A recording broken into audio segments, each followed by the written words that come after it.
Let's tell you that the Minister of Information and National Orientation, Mohammed Idris, said though President Bola Tinubu's reform initially triggered hardship, they had started yielding measurable outcomes. Idris insisted that the renewed hope agenda, Tinubu's signature program, was laying the foundation for Nigeria's economic renaissance through bold reforms, strategic investments, and inclusive policy innovations. This was the Akwa Ibom State Governor Umo Eno, as he said, Nigeria's economic problems predated the administration of Tinubu, stressing that the president deserved national support to steer the country through the difficult times. Speaking at the 2025 Nigeria Public Relations Week in Uyo, the Akwa Ibom state capital, Idris stated that the Tinubu administration policy direction had repositioned Nigeria for significant economic reforms, which were yielding visible results across critical sectors. Now to discuss this, we're joined by economic analyst Olusesan Okunade and public affairs analyst Jide. You're welcome, gentlemen. Thank you very much for joining us. My pleasure. Good afternoon. Good afternoon. Now, let me ask Mr. Shesan, Minister of Information and National Orientation Mohammed Idris said though President Bola Tinubu's reforms initially triggered hardship, as we all know, they had started yielding measurable outcomes. Do you agree with this, Shesan? My answer will be no, even though so much of this policy seems to be good on paper. But when it comes to yielding the dividend desire of the citizen of the country, it's a no. At the intro of this news, you just spoke about the level of insecurity, the resurgence of the attacks on certain communities. And you and I understand the attack or even on the food basket and other areas of the country. So if by my own measure, which I've actually put before everyone, must measure anything, we must speak from the perspective of security. A secured environment is a prosperous environment. We might feel that we have certain reforms that we are putting together. That might be more of the documentation. And our problem has not been in area of policies. It has been when it comes to implementation, because most of the time we lack the follow through in some of these policies that we put to paper that will look very fantastic. But when it comes to implementation, you see people coming up with sabotage. So if by my own parameters I'm measuring Mr. President, I feel what the minister is saying to us as citizens, we are not feeling it. We can't measure it because what quantifiable do you want to give to the level of people that cannot even be secured in their homes? People can no longer travel the way we used to do years back, when people like me feel comfortable traveling at night to carry out business in some part of the state. How many of our leaders, even the minister inclusive, can move via by road, considering the dilapidable road or situation of our road? So these are critical things that still call for government attention. They might claim they are doing so much. In terms of policy, we might feel that we have those documentation coming up right. But when it comes to implementation and the citizen feeling the impact of some of these policies is still far from it, if you ask me. Still far from it. I hear you, Shesan, but let me come to Jide now. Jide, Nigeria's economy grew by 4.6% in the fourth quarter of 2024. This has been the strongest in a decade. So the question is, what structural reforms contributed mostly to this growth, and how sustainable is it given the current inflationary pressures that we're experiencing currently? Thank you. So the question is, we are experiencing growth without development. The growth that is recorded is from both the oil and non-oil sector. And we know that the non-oil sector is contributing immensely. The telecommunication, the ICT, the solid minerals, even tax is contributing a lot more than before. And of course, the savings from the removal of subsidy and the unification of the exchange rate. So there is more money than before, but you know, when you have growth without development, ordinary citizens will not feel the positive impact. And I do not blame the minister for saying what he's doing or for what he said in Uyo. That is what he was appointed to do. He is supposed to be the marketer of the government. So as a Minister of Information and National Orientation, he's speaking to statistics, but statistics do not put food on our table. The real growth that will impact the lives of ordinary citizens should be seen in the improvement in their standard of living, not the cost of living. Now what we have is in increase in the cost of living. The telecommunication tariff has gone up, the electricity tariff has gone up, the fuel price has gone up, even the so-called billions invested in the compressed natural gas has not permitted. We are yet to see the full impact of that CNG investment. And this is 2-year midterm, and more people are out, more people are in poverty than out of poverty. High rate of unemployment, high inflation. They are celebrating 0.5 decrease, the 0.5 decrease in the inflation from March to April. What is the significance when you have less than 1% decrease? The UK that just had, whose inflation is about 2%, 2.5% or thereabout, is all over the world that UK economy is on the, cost of living in UK is on the increase. But just compare a country with 2.5% inflation to our own that is about 24%, 23 point something percent, and yet you are celebrating that you have a growth. Growth without development does not impact positively on the living standard of the ordinary citizen. All right, Jide. It's just growth without development. I'm sure you might agree, and I'm sure a whole lot of people out there agree, but how do we measure this? Despite the government's claims of positive outcomes, public dissatisfaction, well, as we can see, it still persists. What are the key factors influencing this perception? How can the government actually address these issues? Just like my senior colleague said, you see, when you look about this growth and development, the federal government, for one, assumption of this administration and the removal of subsidy pumped more money to the state.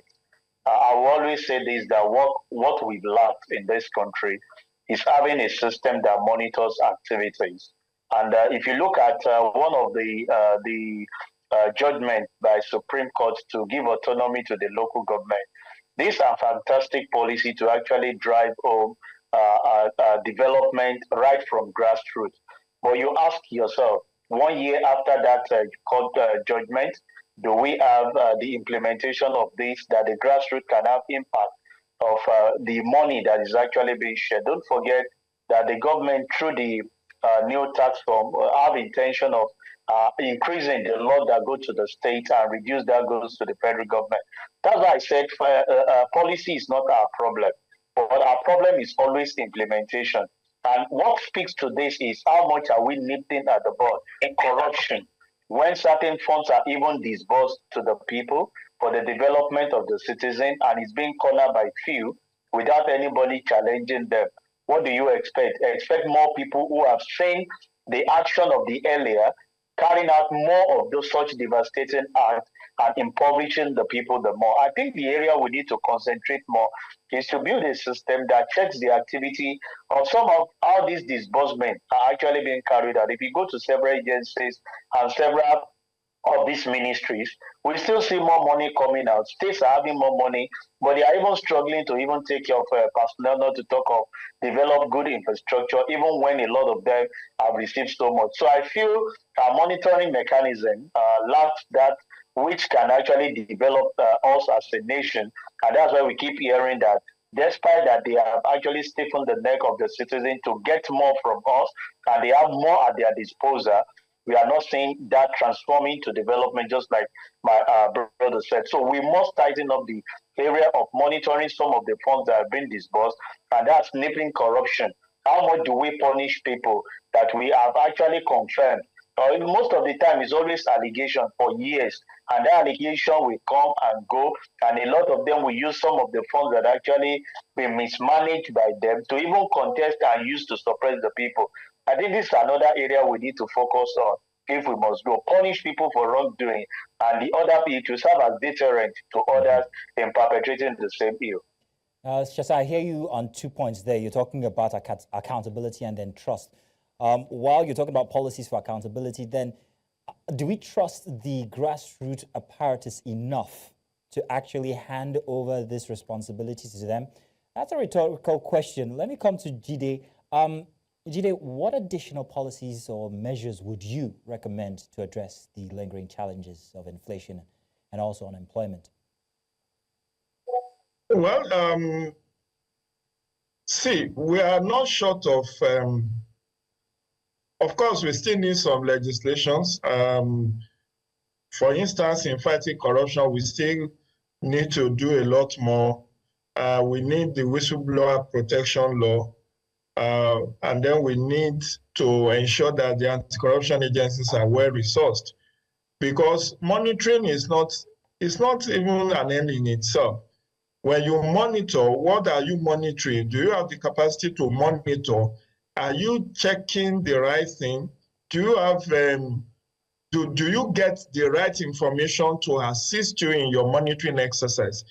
Freedom of Information Act is still being observed in breach.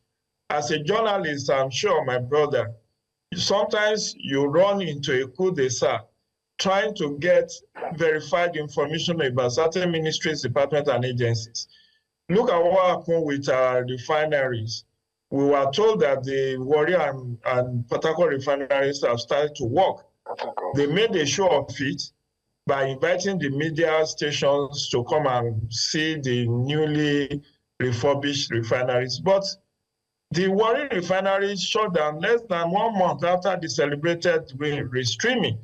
And from that time to date, it has not worked. And over $1.5 billion was borrowed from Exim Bank of China to fix this refinery. And what we hear after is that one of the MDs of these 3 refineries that was recently sacked had about 80 billion in his account. So there is a House of Reps money committee on petrol or petroleum sector. There is Senate committee. There are civil society working in the area of budget tracking and all of that. But why have they not been able to pick up some of these things? The point speaks to issue of pollution and capacity.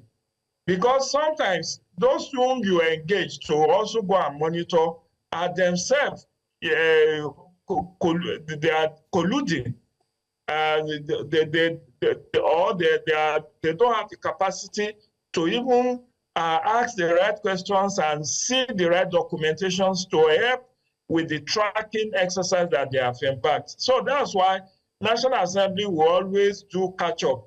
They will go on oversight 1 day, 2 days, but they will not see anything. And there are allegations that sometimes the committee members are induced to look the other way. So the problem is actually multifarious. But coming back to the question about what we need to do, as I've said, we need to tighten the nuts and bolts of our legislations. We still need a couple of legislations. We also need to build capacity. Civil society, media, their capacity have to be built to be able to properly track some of these disbursements. A lot more is going to states and the subnational, but what becomes of those resources? And then you look at the inflation rate. Today we are celebrating over 50 trillion budget, which is the highest so far. But in real terms, that 50 trillion is less than 30 trillion of 3 years ago, before the removal of subsidy, before the devaluation of the currency. So the currency has been devalued by over 40%. So what do? The same projects that you awarded for 30 billion 3 years ago, there is now a need to review upward the cost of that project because of the rising cost of living. So it's a cobweb of a sort. But I think citizen awareness and citizen action, media advocacy, and capacity building of the right people to follow through the money will do a lot in terms of accountability and transparency in governance. Because even though Nigeria is a signatory to open government partnership, we haven't seen much impact of that open government partnership. All right, we still have a lot of opacity in government. Okay, then, Jide Ojo. I want to say thank you very much, Jide Ojo, and also Olusesan Okunade for joining us to give your 2 pence on the issue here. Thank you very much, gentlemen. My pleasure. Do enjoy the rest of Thank you very much for having us.